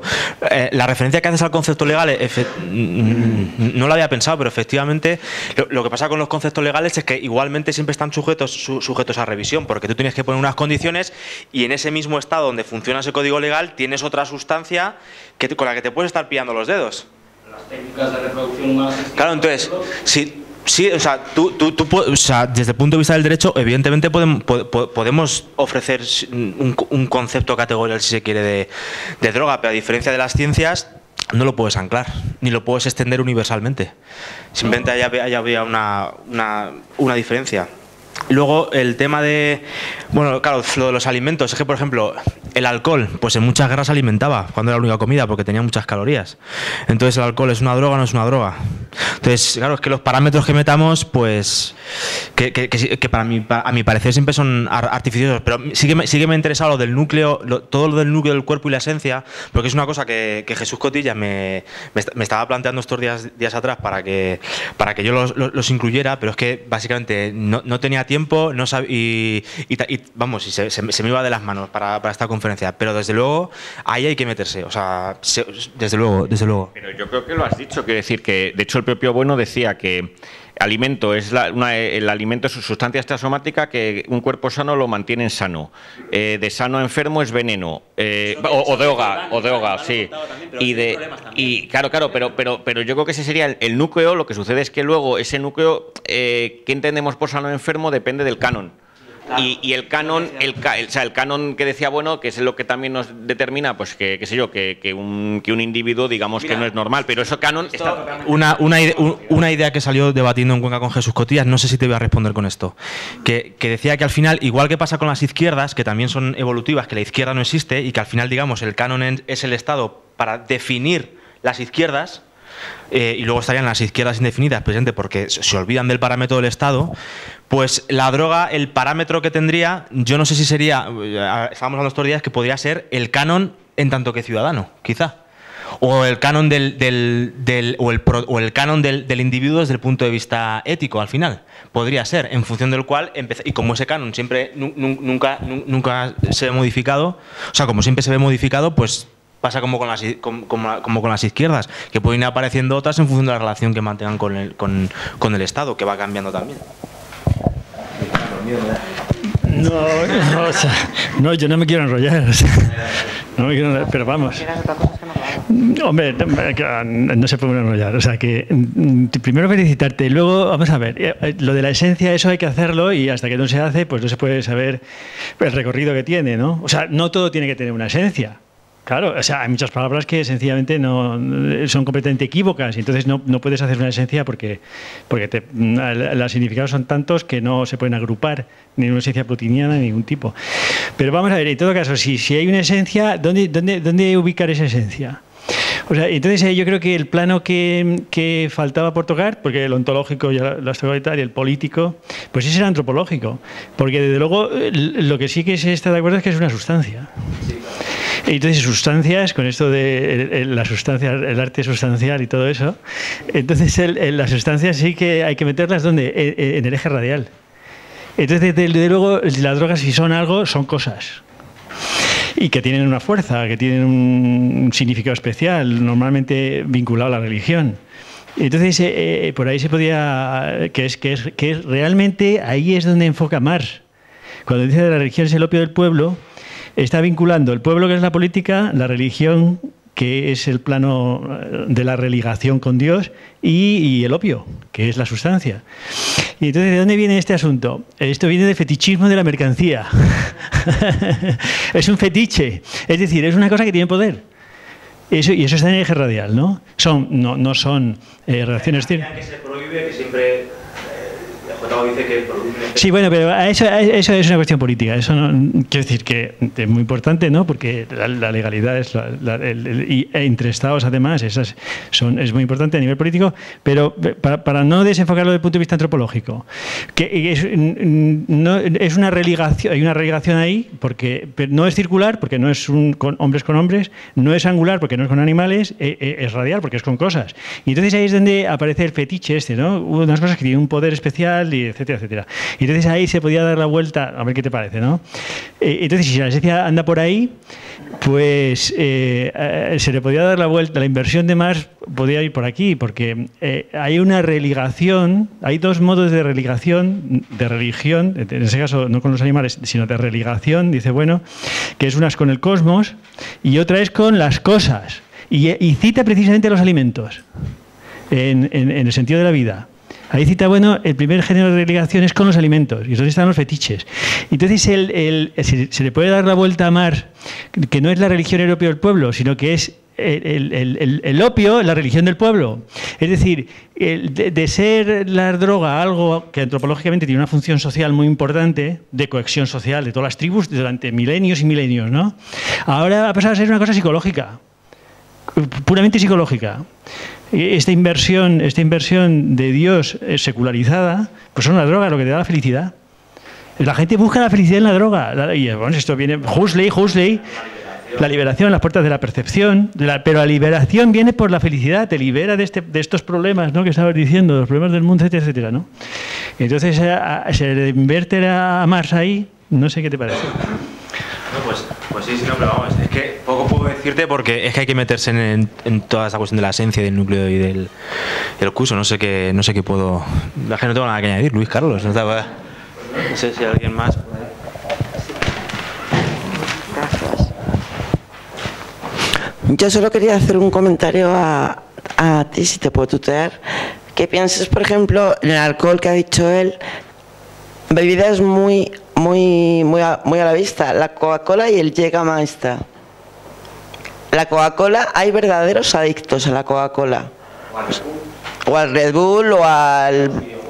Y nadie le parece considerar una droga. Pero lo intentan, pero ya hay partes políticas que intentan meterlo. Habréis falsos de los abusos de los términos. Quiero decir, eso ya porque al final vivimos con unos políticos que siguen con la verdad. Claro, como adicción, el problema es que como adicción tampoco lo definen por... Claro, pero por eso yo no tocaba el tema de la adicción. Yo quería decir más primariamente, o sea, con lo de la necesidad de alimentación y luego también un poco también en relación con lo de sano e insano, por ejemplo, la morfina, que hasta donde yo sé tiene que ver con la heroína y todo esto, la morfina precisamente permite a un cuerpo enfermo estar por lo menos más sano de lo que estaba antes. Entonces quiere decir que tampoco ese es el parámetro necesariamente, y entonces en eso que tú has precisamente reflejado de la crítica no se puede, digamos, reducir a una serie de efectos o de síntomas o de... Entonces quizá lo del alimento y luego la antropología y tal y cual, pero Lo del alimento, pues por la Coca-Cola sí que, por ejemplo, te permite satisfacer. Luego es verdad que, oye, uno puede abusar de la Coca-Cola, igual que uno puede abusar de los videojuegos o de la lectura y quedarse ciego. Quiero decir, que el abuso de... No creo que sea el abuso.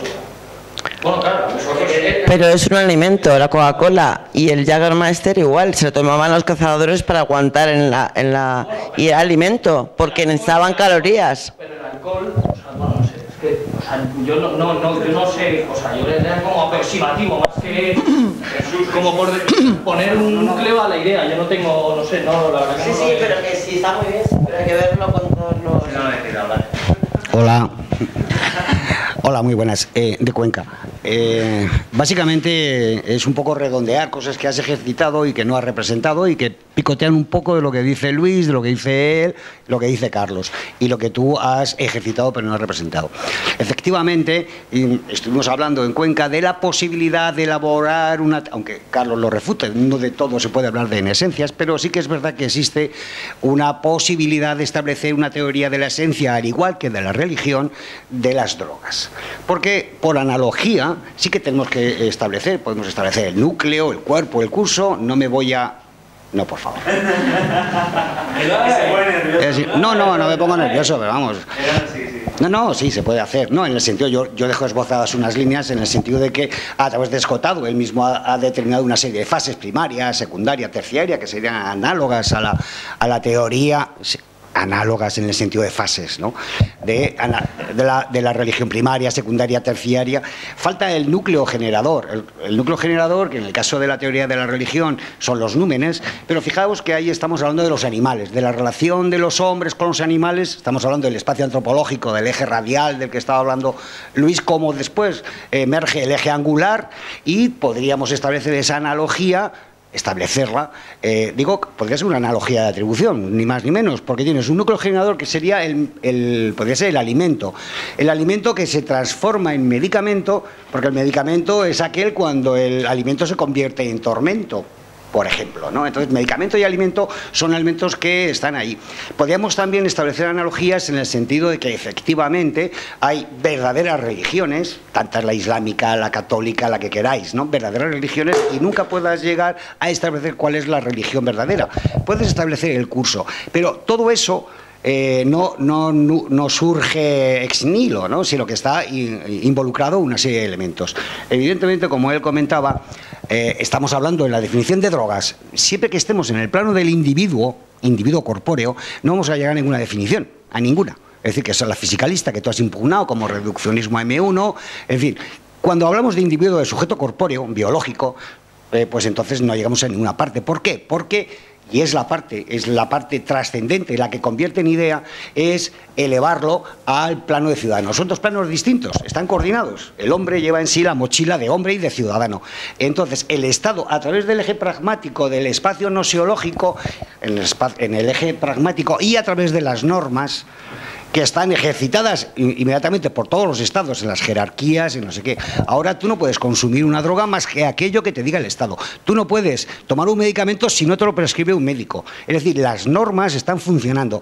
Eso involucra al Estado, igual que el Estado a través de la capa de la rama estructurativa y de la capa cortical, las guerras que tú comentabas del opio, a través de la capa conjuntiva, legislativo, ejecutivo, a través de la legislación de qué es droga y qué no es droga, en el sentido de qué sustancias se pueden tomar y qué sustancias no se pueden tomar.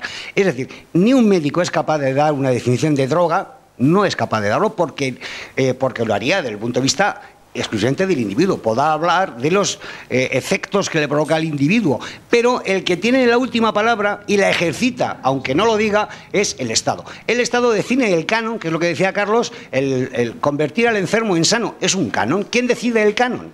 ¿Lo decide el médico? No. Lo decía el Estado etrusco cuando decía: estos niños tarados no valen para la guerra y hay que despeñarlos.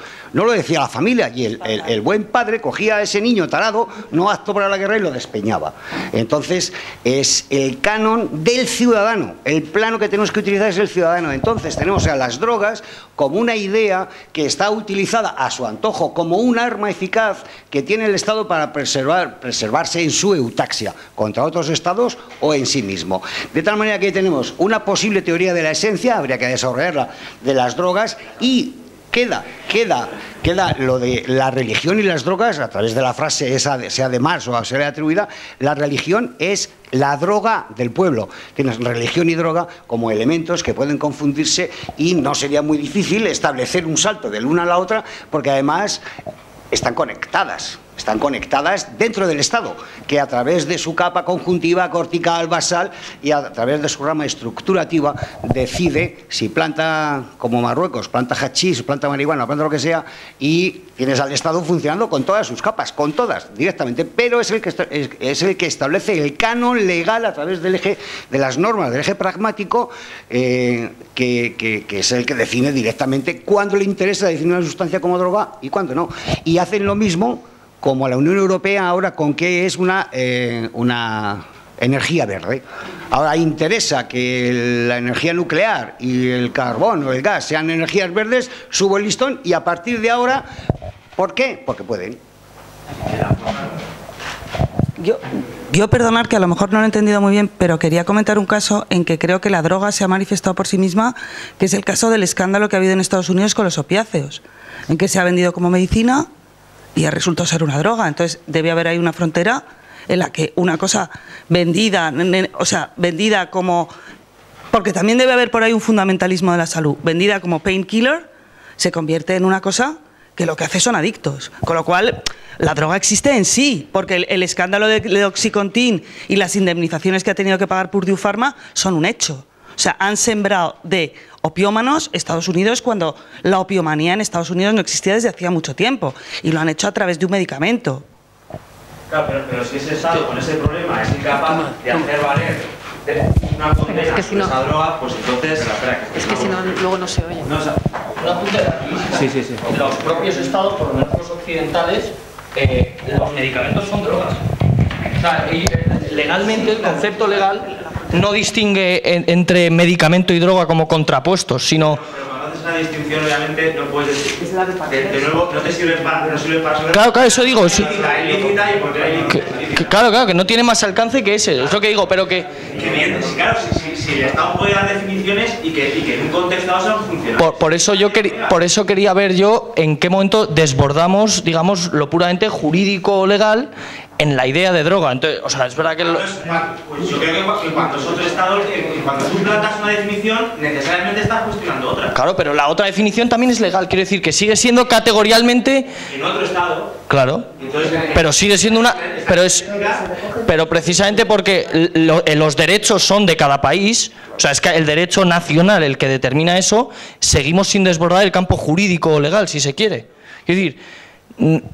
O sea, es verdad, lo del campo antropológico ya es verdad que me parece más quizá fructífero para eso, pero que hasta entonces no veía cómo se desbordaba, o sea, que Estados Unidos diga que el opio es droga y luego China diga que no lo hace idea. O sea, que me refiero que no se está desbordando el campo de los conceptos legales, de uno u otro Estado, pero concepto legal al fin y al cabo.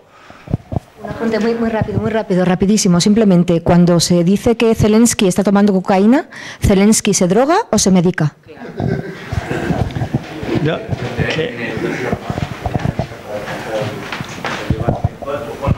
Eso, si queremos responder más allá de los Estados palomas, es que le ponerte en el ojo de Dios. Y de nuevo la organización internacional con relación metamédica que mira a los Estados y dice eso es droga. Pero claro, eso es lo que no se puede hacer porque estamos dentro de los Estados, no podemos salirnos de ellos. Iba a apuntar que Joaquín Robles tiene una conferencia muy interesante y lo vincula a la idea de persona. Y yo creo que, hilando con lo que ha dicho Carlos de las transformaciones de individuo sano, organismo enfermo, igual se podía ver de una persona integrada en la sociedad de personas transformándose a una persona despersonalizada, es decir, al sujeto flotante, ¿no? Sujeto flotante. Entonces, ¿qué es lo que se ve en la figura del drogadicto, del yonki y todo eso, ¿no? Entonces, por ejemplo, hay algunas sustancias que te mantienen en la sociedad de personas. Por ejemplo, quien no se puede tomar una caña o el vino en la iglesia, pues se queda fuera de la sociedad de personas. Pero igual con el cocainómano, hay cocainómanos integrados perfectamente en la sociedad de personas. Ahora bien, el que se llama cocainómano normalmente es el que se despersonaliza, que se convierte en un sujeto flotante. ¿Por qué? Porque no puede atender a sus deudas o lo que sea, que ya no es capaz de socializar con los demás, etcétera. O sea, que yo creo que igual es más conveniente así, y también enlazando con los imperios, de que cada imperio lleva su idea de persona. Es decir, también relacionándolo con la legalización de la marihuana y todo esto, podría tener que ver con la idea de persona que maneja el mundo anglosajón, que no es la misma del mundo, así muy entre comillas, ¿no? Del mundo católico. Y por eso te preguntaba también lo de los psicodélicos, drogas visionarias, por así decirlo, ¿no? Que ves cosas que no ven los demás, ¿no? Entonces, eso también te despersonaliza. En una sociedad católica, por ejemplo. En una protestante, igual no. Porque igual estás ahí en tu sofá viendo Netflix y alucinando con Netflix, ahí en tu sofá y solo. Entonces, pues, bueno.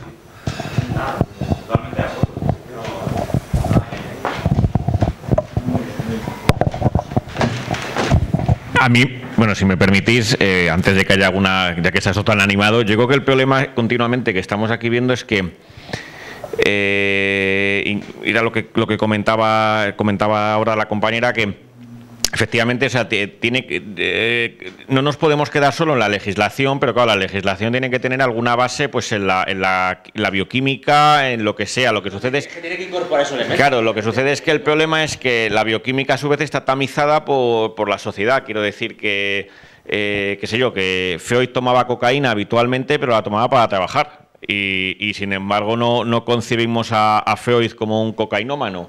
Qué sé yo, o en los años 40-50, sí, o en los años 40-50, Santa Teresa, había, sí, has generado polémica, Teresa, con lo de Santa.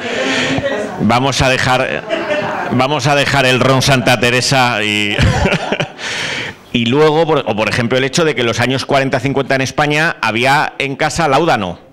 ¿Qué es el láudano? Eran las gotitas de láudano para el carajillo, que era heroína en el fondo, morfina. Quiero decir, y se tomaba, eso lo cuenta mucho Sabater, que su padre recordaba que llegaba del trabajo y se tomaba su cafetito, su carajillo con un par de gotas de láudano. Claro, y dice Sabater en sus memorias, ¿era mi padre acaso heroinómano? Pues no, quiero decir, si estaba... Entonces, el problema yo creo que es que continuamente hay que desbordar eso, el mito de naturaleza, el mito de la cultura, y está una cosa tamizada por la otra.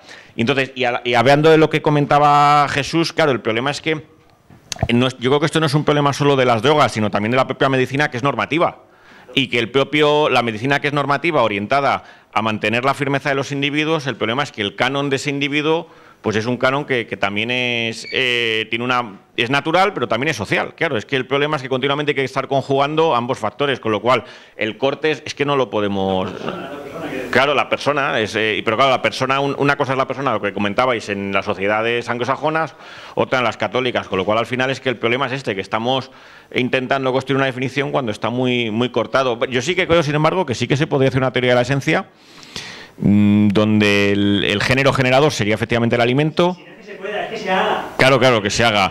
Pues Santiago, Jesús, estáis aquí empezados, Bueno, si conseguimos la... No hace falta el micrófono. Sí, para que quede grabado. Es que tiene que quedar. He citado que sobre la afición que tenía, vamos a llamarlo afición, Freud a la heroína. Bueno, pues Truman Capote resulta que tenía mucho dinero y dice, ¿en qué me lo voy a gastar? Se gastó $60.000 en cocaína. Dice que ha sido la situación en su vida en que se ha encontrado más bajo de creatividad. Para que veas que sencillamente estaba tomando una droga que para él no iba. Es decir, a lo mejor a Freud le iba muy bien y sin embargo lo mismo en una persona que no ha visto el efecto que podía, pues le dejó hecho polvo. Es decir, dice, no he tenido otras etapas que sí que me he ido recuperando, incluso estoy más contento sobre todo cuando escribió Ataúdes tallados a mano. Dice, pero sin embargo, cuando dice me gasté los 60.000, dice, han sido los $60.000 más inútilmente gastados que he tenido en mi vida. A tu manera que haya realizado un Capote.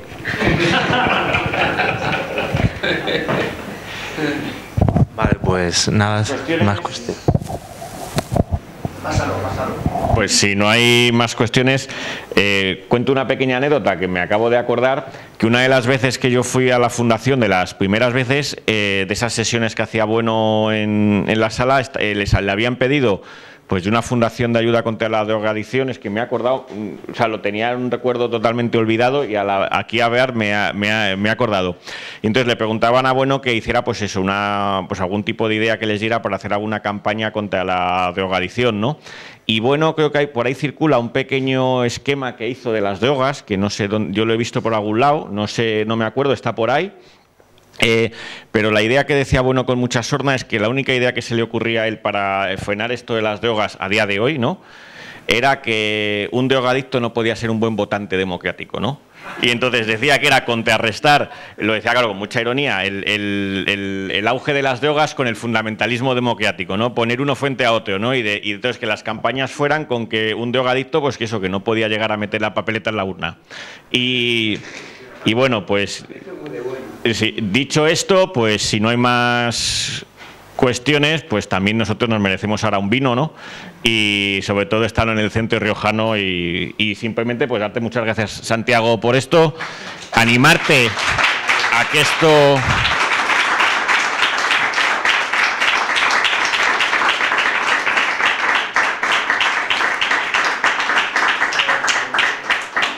Esto hay que escribirlo, tienes que escribirlo y pues nada, nos volvemos a ver en octubre aquí en los diálogos organizados por la Fundación Gustavo Bueno y el Centro Riojano de Madrid.